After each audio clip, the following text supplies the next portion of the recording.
Yo,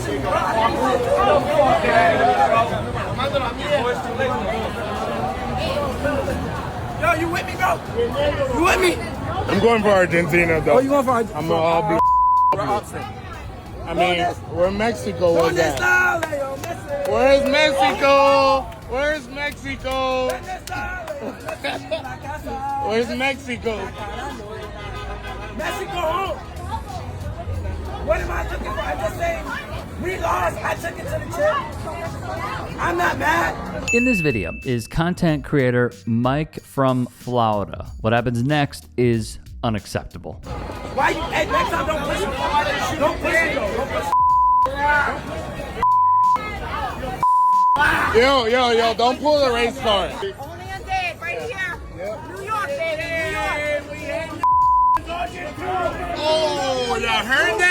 This man, identified as Rene Seghini, showed his racism for everyone on the internet to see. Y'all heard that?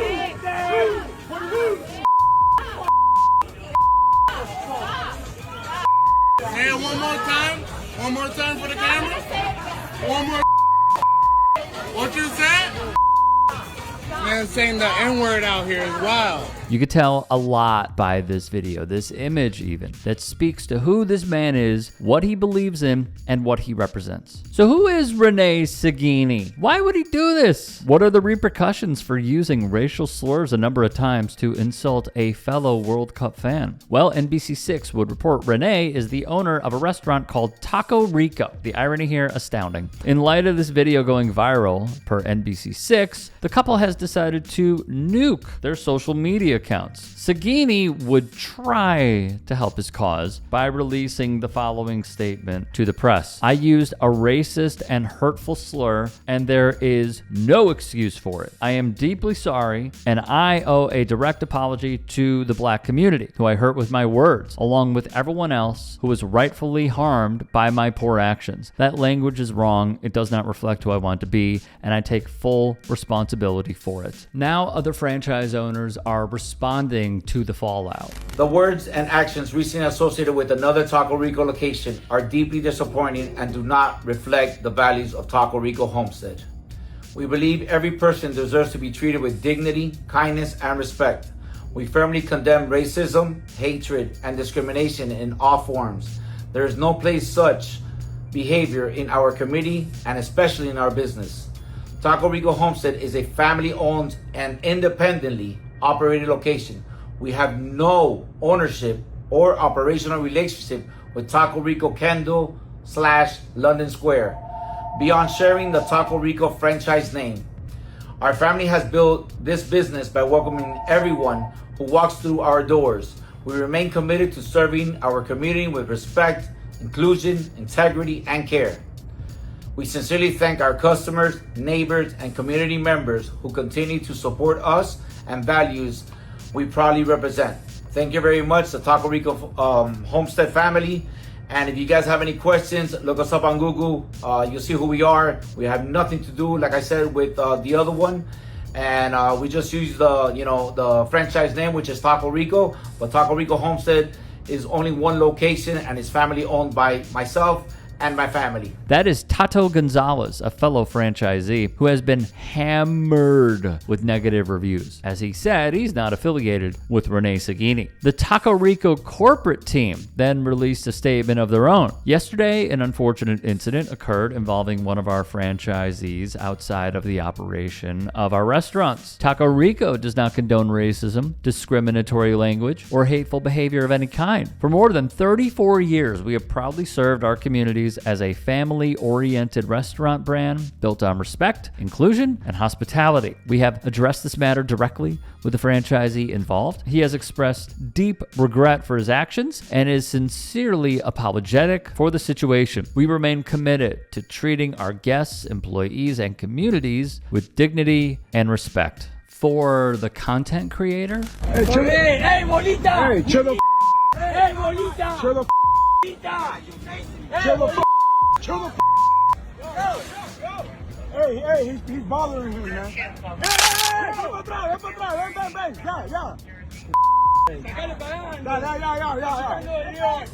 Ya. Llévatelo, llévatelo. Llévatelo. Chao, bolita. Chao. Chao, bolita. ¡Ay, Dieguito! Chao. ¡La impunidad! ¡Corro! ¡Corro, hijo de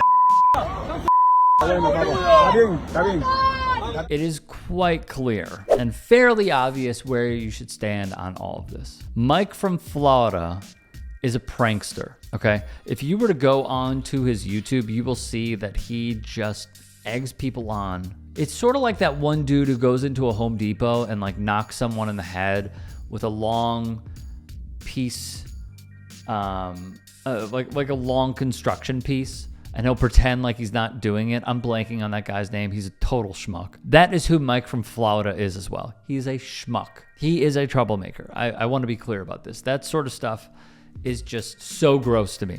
But should it result in him being racially abused? Absolutely not. No. Absolutely not. He can be a total douche. He could be an ass. He can prove himself to be those things every single video. Should he be called the N-word for it? No. And what's incredible to me is this World Cup has opened so many people's eyes to the history of Argentina and how anti-black racism is really global. We see it every day in the United States of America, whether it is through social media posts, whether it is through legislation, whether it is through the rhetoric of the president and many others. We see it. We see it firsthand. Argentina was exposed this World Cup. They made it to the final, and I felt like we learned a lot about their team as well. I mean, the diving is going to take place everywhere, but the acting job that they have, trying to sell calls, trying to stop play. The Messi incident with Cucurella was disgraceful. And I think, you know, as many others have said, you know, it was justified. Final score. Spain outplayed them. But to see a man, after we learned all of this during at least a lot of us learned this during the World Cup, wear an Argentina jersey and say a racial slur like this, on top of really other troubling videos we have seen of Argentina supporters and the racism that they brought forth. And from some Americans' perspectives, the beatdowns that they may or may not have gotten on and off the pitch. It is really wild. Really, really wild. And to see his significant other try and stop him, it lets me know that this isn't the first time. And she tried acting as quickly as she possibly could and still failed. So now, look, man, you made the mistake. You got to deal with the repercussions. You got to deal with taking accountability. I don't know what's going to happen to his franchise. I hope the workers are okay. And I really don't know what is in store for him, but we'll keep you updated. Hey, I appreciate you watching. Now, if you can, please do become a channel member by going to youtube.com/TYTsports and clicking the join button. If that's too much for you, you can just go to tyt.com/join to become a member. It helps all of us out here at the Young Turks and keeps our network afloat. In addition, you could follow me on my socials on Twitter, Instagram, and TikTok. Appreciate the love. Have a great day.